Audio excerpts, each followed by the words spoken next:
जय माता दी दोस्तों। वर्ल्ड बेस्ट मैजिक में आपका हार्दिक स्वागत है। कैसे हैं आप सब, ये बताने के लिए कमेंट बॉक्स में जय माता दी ज़रूर लिखें। दोस्तों, आज हम इस वीडियो में बात करेंगे नवरात्रि में बोए जाने वाले ज्वारे यानी जौ के शुभ और अशुभ संकेत क्या हैं। किस तरह से हम ज्वारों से अपने भविष्य से जुड़े संकेतों को जान सकते हैं।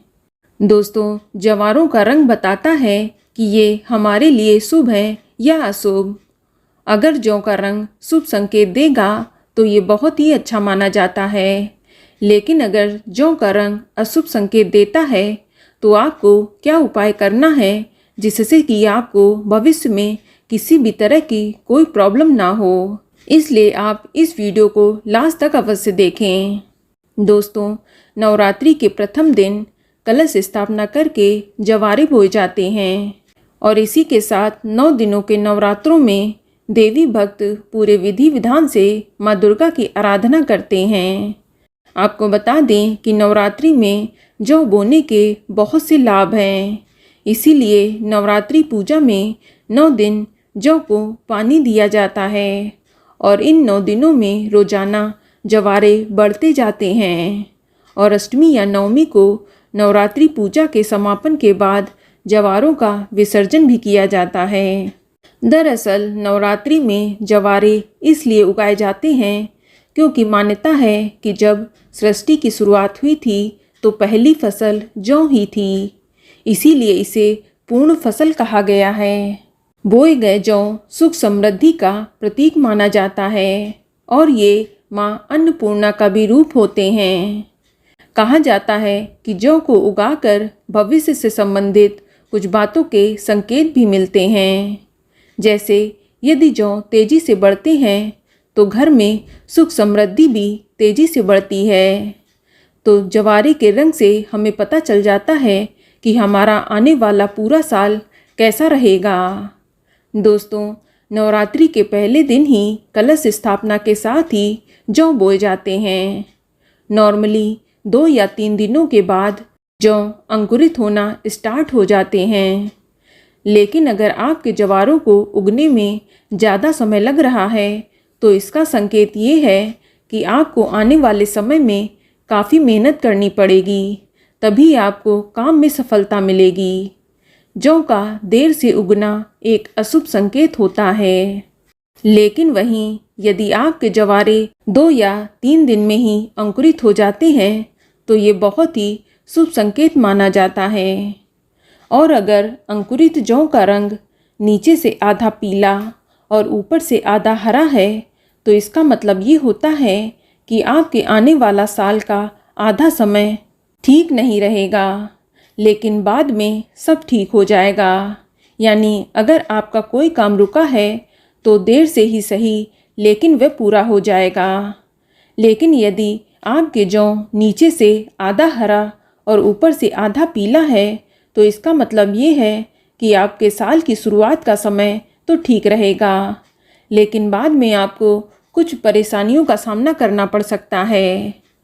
और अगर जौ सफ़ेद या हरे रंग के उग रहे हैं तो ये अत्यंत ही शुभ संकेत है।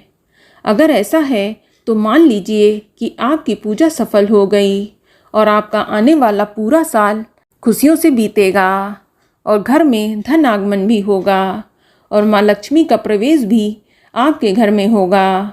साथ ही माँ भगवती की कृपा भी आपके ऊपर बनी रहेगी। दोस्तों, पीले या सफ़ेद रंग में उगने वाले जौ आने वाले समय में खुशियों की दस्तक देते हैं, इसे भी शुभ संकेत मानते हैं। लेकिन अगर जौ सूखी और पीली होकर झड़ने लगे या मुरझा जाए तो ये बहुत ही अशुभ संकेत होता है। ऐसे में आप माँ दुर्गा से अपने कष्टों और परेशानियों को दूर करने के लिए प्रार्थना अवश्य करें। दोस्तों, जौ अगर खूब सारे यानी बहुत ज़्यादा मात्रा में उगते हैं या अगर 9 दिनों में आपके जवारे हरे भरे फसल की तरह बढ़ते हैं तो ये बेहद ही शुभ संकेत होता है। इससे आपकी पूजा सिद्ध हुई और माता रानी की कृपा से आपके घर में सुख समृद्धि बढ़ती रहेगी। दोस्तों, यदि नवरात्रों में बोई गई जौ ठीक प्रकार से नहीं उग रही है तो ये आपके घर के लिए एक अशुभ संकेत हो सकता है। यदि आपके जौ काले रंग के उगे हैं या आपके जौ टेढ़े मेढ़े उग रहे हैं तो इसका मतलब है कि आने वाले समय में कई परेशानियों का सामना करना पड़ सकता है। और अगर आपके घर में बोई हुई जौ सूखी और पीली होकर झड़ कर गिरने लगे तो ये भी एक अशुभ संकेत होता है। ये संकेत देती है कि आपका भविष्य खतरे में है। ऐसे में आपको माँ दुर्गा से प्रार्थना करनी चाहिए कि वे आपकी सारी परेशानियों को दूर करें। दोस्तों, जौ को लेकर ये मान्यता है कि ये जितने अच्छे और लंबे उगते हैं उस घर में उतनी ही ज़्यादा सुख समृद्धि आती है। चलिए अब हम जानते हैं कि अगर आपके जवारे अशुभ संकेत दे रहे हैं तो आपको क्या उपाय करना चाहिए ताकि आने वाली परेशानियां टल सकें। तो इसके लिए आप नवरात्रि की अंतिम तिथि को नवग्रह के नाम से 108 बार हवन में आहुति दें। इसके बाद आप माँ के नवाण मंत्र ओम ऐं ह्रीं क्लीं चामुंडाय विच्चे का 108 बार जाप करते हुए हवन करें और हाथ जोड़कर माँ दुर्गा से सुख समृद्धि की कामना करें और जीवन में आने वाले संकटों से रक्षा करने की भी प्रार्थना करें। इसके बाद हवन की समाप्ति के बाद आप माता रानी की आरती करें और हवन की जो विभूति यानी भस्म है उसे थोड़ी सी अपने पास रखें और उससे आप रोज तिलक करें या आप अपने पर्स में रख लें। इससे आपको माता रानी की कृपा अवश्य ही प्राप्त होगी और आपके जीवन में आने वाली परेशानियों का भी अंत अवश्य होगा।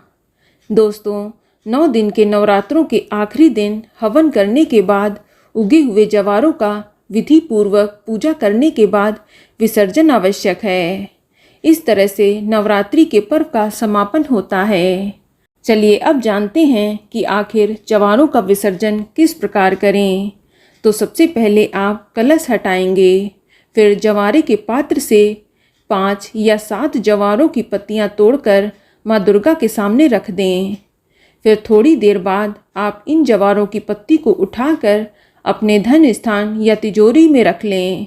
इससे आपका घर सदैव धन धान्य से भरा रहेगा और बाकी बचे हुए जवारों को आप किसी बहते हुए जल या नदी में विसर्जित कर दें या आप जवारों को पीपल या बरगद के पेड़ के नीचे भी रख सकते हैं। इस तरह से आप जवारों का विसर्जन करेंगे। तो दोस्तों, ये जानकारी आपको अच्छी लगी तो कमेंट में जय माता दी जरूर लिखें और अगर आपका कोई सवाल हो तो उसे कमेंट बॉक्स में अवश्य पूछ लें और इस वीडियो को लाइक करें, शेयर करें और साथ ही साथ चैनल को सब्सक्राइब करें। धन्यवाद।